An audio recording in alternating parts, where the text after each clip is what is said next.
Oh man, this feels weird. We're talking about guys that, in a way, defined the Vancouver Canucks' future many years ago. Let's get into the latest on goaltender Thatcher Demko and whether or not the Canucks can actually trade this guy away. And we also have another former NCAA product whose first name starts with T. It's none other than Troy from Richmond, Tony Stecher, aka Troy Stecher. Because today, we're diving into the latest on him, whether or not he could find himself back in the Vancouver Canucks organization. There's a really great piece of news that we gotta get into here in regards to Stech.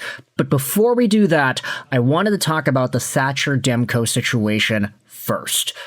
Demko is 30 years old, 6'4", 192, left-handed catching goaltender, making $8.5 million gosh darn dollars till the end of 2029. Look, it's weird to think about Thatcher Demko being 30 years old. Something about that just doesn't really fit in my brain. But then you think about it, it's like, oh, wait a minute, Demko was drafted over a decade ago. He was drafted 12 years ago. He was drafted in 2014, the same NHL Entry Draft which saw Vancouver take Jake Virtanen at number 6 and Jared McCann right before David Pastrnak in the first round. Thatcher Demko was in that group of guys, and unfortunately for him, he had himself a really great stint with the Vancouver Canucks, starting out with his bubble Demko performance in the 2020 bubble playoffs. I mean, he had 4 games played and a .985 save percentage, 0.64 goals against average, set the tone against Vegas, barely lost in Game 7. And then Demko, from there on out, was tasked with being the 1B to inevitable starter. He split the crease with different names: Braden Holtby, Yaroslav Halak, Jacob Markstrom, of course, at the very beginning of his NHL career. Yeah, bet you don't remember Braden Holtby was a Canuck during this season. It's kind of a memory distant, few and far between. But between Holtby, Halak, Casey DeSmith, Artur Shelovs, and inevitably Kevin Lankinen, Demko has had many backups inevitably take over the number 1 spot and share the backup position as well.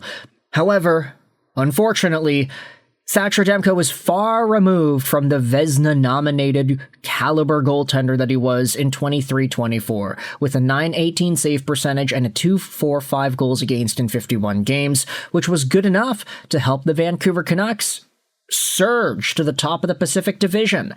The next 2 years saw Thatcher Demko be on and off with injuries. You had a whole bunch of other guys being tasked as the starter instead. The Shelovs and the Lankinens of it all. The Tolapilos also throwing themselves into the mix. Vancouver was all over the place with their goaltending, and Demko this season had an .897 save percentage in 20 games played. Not great. However, he's got the contract. He's under it for a while. Is he an $8.5 million caliber goaltender when he's healthy? Yeah, absolutely. When Demko is on his game, he's nominated for Vezinas. That's how good he is. But this cap hit for a guy that's just coming off of another injury-ridden season is definitely not ideal. Which is why you have articles like this from Canucks Army going out there and asking whether or not the Canucks should trade Thatcher Demko before his trade protection kicks in. Demko is going to be making $8.5 million a year starting this upcoming year. And similar to the Connor Garland's shenanigans that we had seen over the past few weeks, Demko will have some trade protection on the deal. He's got a full no move for all 3 seasons of this contract. So that just means the contract, it starts on July 1st. Up until then, that is the time where Vancouver is able to trade Demko away before the trade protection kicks in. A whole bunch of fans on this Reddit thread are saying that, hey, it's probably not worth it. The Canucks will get peanuts for Demko right now. Might as well wait and see if he can recoup some value. Either Banana says, pretty solid chance Demko nukes the rebuild. The safer move is to trade him. If he starts the season healthy and is on a tear, I think he'll be moved before he drags the team too far on his own. Kevin Woodley kind of agreed with this, but he also said it helps the young players, especially the D-men, knowing they have someone good behind them who sometimes can bail them out instead of getting destroyed every night, because it's a long season. He also said if Demko is playing well and feeling good at the deadline, maybe he decides why not take advantage and get moved to a team that can use him for a cup run. Other teams also want to see him play before making the trade.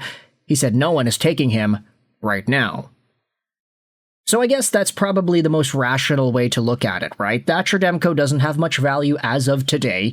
If he comes into Vancouver and he's healthy and he's good and he's recovered from all these surgeries and he actually plays like a Vezina caliber guy, then that's a win-win for everybody. It's a win for the defensemen on the Canucks that are growing and that are young and that are just learning how to trust their goaltender and play an NHL system. It's a win for the Canucks because literally they'll be winning more games, even though that might not necessarily be the intention this year.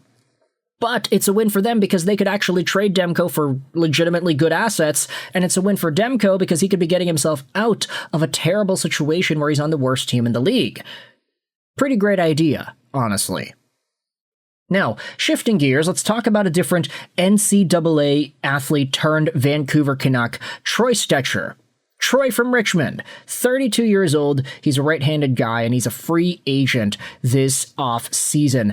Troy Stecher started his career out of the NODAC system, playing with the Vancouver Canucks in 2016-17.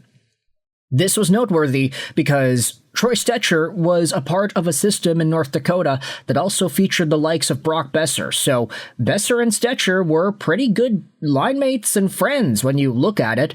The CBS line was doing their thing, yes. Boeser, Kajula, Schmaltz, just such a great line in college hockey, but Troy Stecher was the number one defenseman on the power play, getting these points, doing some really good work. Kind of funny, you also had other Canucks alumni, Tucker Poolman, on that team as well. But overall, Troy Stecher is a guy that went over to Vancouver, had 24 points in 71 games in his first season, won the Canucks team award for the best defenseman on the squad, and inevitably stuck around with the Canucks until the 2020 season, where, during the 17-game bubble playoff stint, he had 2 goals and 1 assist for 3 total points. Those were 2 pretty important clutch goals for Troy Stecher. The tic-tac-toe squared goal against Jordan Binnington and the Blues will always stand out in my mind. But the Canucks disrespected Troy by not re-signing him and not giving him a contract offer early. He went to Detroit, he went to LA, he went to Arizona, Calgary, Arizona, Edmonton, made the finals, and then he went to Toronto this season with 14 points in 58 games played. Troy has been on a really great path in terms of just being utilized and being a valued NHL defenseman. He also does his charity work in Richmond, BC. He did the Minoru meetup 2 years in a row, which was so cool to see. But Troy Stecher was on Donnie and Dolly earlier this morning talking about the Canucks and their new direction. He said, I think at the end of the day, you just want people that care about your program in charge. And I think that's what the Canucks have right now. Brady goes out there and responds to the entire thing. Stecher played with the Sedins, he was coached by Malhotra in Vancouver, and he was recruited by Ryan Johnson out of North Dakota. He acknowledges a potential reunion in Vancouver with who is in the front office. And all I gotta say is this. If Troy Stecher finds himself back in Vancouver in the Canucks organization after the seemingly ugly way he left the team because Benning refused to respect him, that would be so fun and awesome to see. Troy was a fan favorite. He's a dog. He works hard. Maybe not the best point producer, but definitely a player whose work ethic will give you your money's worth. And if he's feeling confident in what the team is looking like executive-wise now, it opens the door to maybe some really nice reunions here. So Troy Stecher, you can let me know your thoughts in the comment section. How do you feel about him potentially coming back to the Canucks? What are your thoughts on a potential Demko trade? Is it worth it to keep him around for a little bit?